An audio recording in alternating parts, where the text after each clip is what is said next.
এদিকে আবার কপাল পড়তে যাচ্ছে ডক্টর মোহাম্মদ ইউনূসের। ট্রাম্পের তদন্ত দল আসতে বাংলাদেশে, ভয়ে কেঁপে উঠল ডক্টর ইউনূস সহ সমন্বয়করা। দীর্ঘ 3 মাস পরে আবারও চূড়ান্ত সুখবর পেতে যাচ্ছে আওয়ামী লীগ দলটি। যে কোনো সময় আবারও ঘুরে যেতে পারে ক্ষমতার চাকা। আবারও শেখ হাসিনার পদত্যাগপত্র দেখতে চাইল ডোনাল্ড ট্রাম্প। না দেখাতে পারলেই বহিষ্কার হবেন ডক্টর ইউনূস।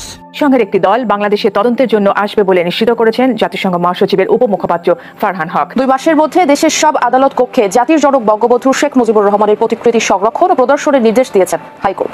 দর্শক, গুরুত্বপূর্ণ কিছু ভিডিও দেখাবো, যে ভিডিওগুলো দেখলে আপনি রীতিমতো অবাক হবেন। চাঞ্চল্যকর অবস্থা সৃষ্টি হয়েছে, নেট দুনিয়ায় তুলপাড় সৃষ্টি করে দিয়েছে ভাইরাল সেই ভিডিওটি। অবশ্যই ভিডিওটি জরুরিভাবে দেখবেন, কেননা এই ভিডিওতে অত্যন্ত গুরুত্বপূর্ণ কিছু ভাইরাল ভিডিও রয়েছে। শুরুতেই কিছু অংশ দেখেছেন, বুঝতেই পেরেছেন এই ভিডিওটা কতটা গুরুত্বপূর্ণ হতে চলেছে। তাই না টেনে একদম সম্পূর্ণ ভিডিওটা দেখবেন।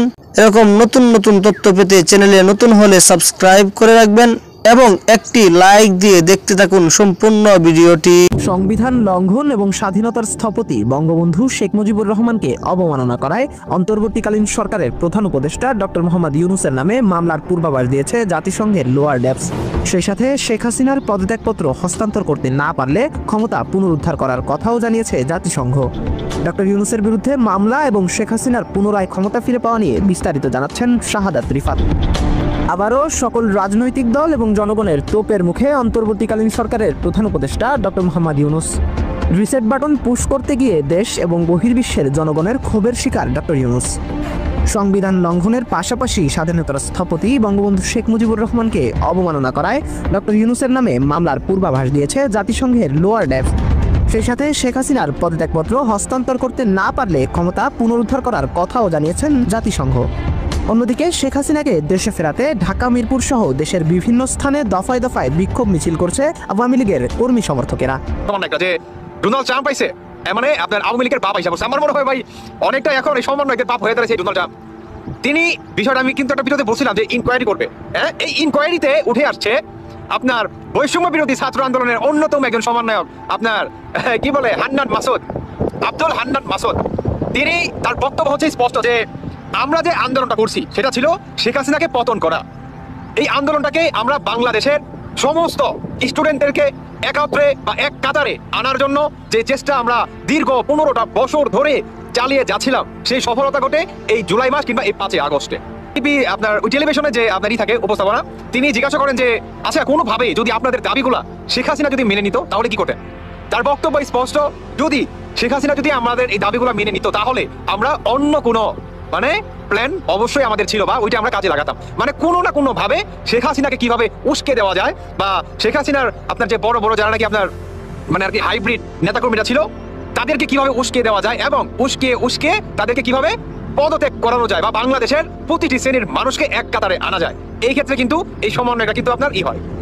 কিন্তু এখন এই হান্নান মাসুদ তিনি আসলে নিজেও বুঝতে পারে নাই ভাই যে আপনার টেলিভিশনে এই আপনার তার যে ছিল বক্তব্যটা ছিল, এই বক্তব্যটা রাখার কারণে তার জীবনে বা উপদেষ্টা বা সমন্বয়দের জীবনে আপনার কাল হয়ে যেতে পারে।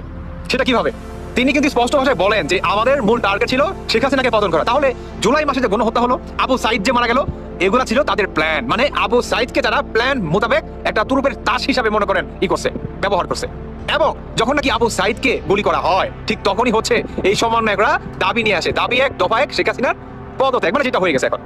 তো এটাই ছিল তাদের মেন উদ্দেশ্য। এখন ডোনাল্ড ট্রাম্প জুলাই মাস এবং এই 5 আগস্টের যে পরিমাণ হত্যাকাণ্ড হয়েছে এটার পিছনে আওয়ামী লীগের কিংবা মেট্রো রেলটাকে পোড়াই দিছে। শুধু এটাই না, বাংলাদেশে বড় বড় আপনার মেল কারখানা বা ফ্যাক্টরিগুলোকে যে আগুন ধরায় পোড়াই দিছে বা এত যে লুস্কান, এত কোটি টাকার যে লুস্কানে বাংলাদেশটা পড়লো আলটিমেটলি, এটার সম্পূর্ণ কিন্তু দায়ভার কিন্তু আমরা আওয়ামী লীগকে করি। এখন আপনার আমেরিকা বা ডোনাল্ড ট্রাম্প তিনি হচ্ছে আপনার এটা বা একটা তদন্ত একটা পাঠাইতেছে, একটা স্কোয়াড পাঠাইতেছে আমাদের বাংলাদেশে যে এই জিনিসগুলোকে তদন্ত করার জন্য যে এটার পিছনে আসলে মেন আপনার মাথাকে বা সম্পূর্ণ কি সবাই আওয়ামী লীগে করছে, এই সমন্বয়টাকে কিছুই করে নাই।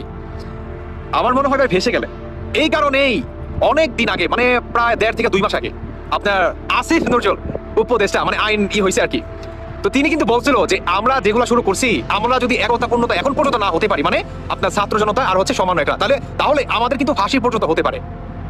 এটা কিন্তু আসিফ নজরুল কিন্তু বলছিল, মনে আছে?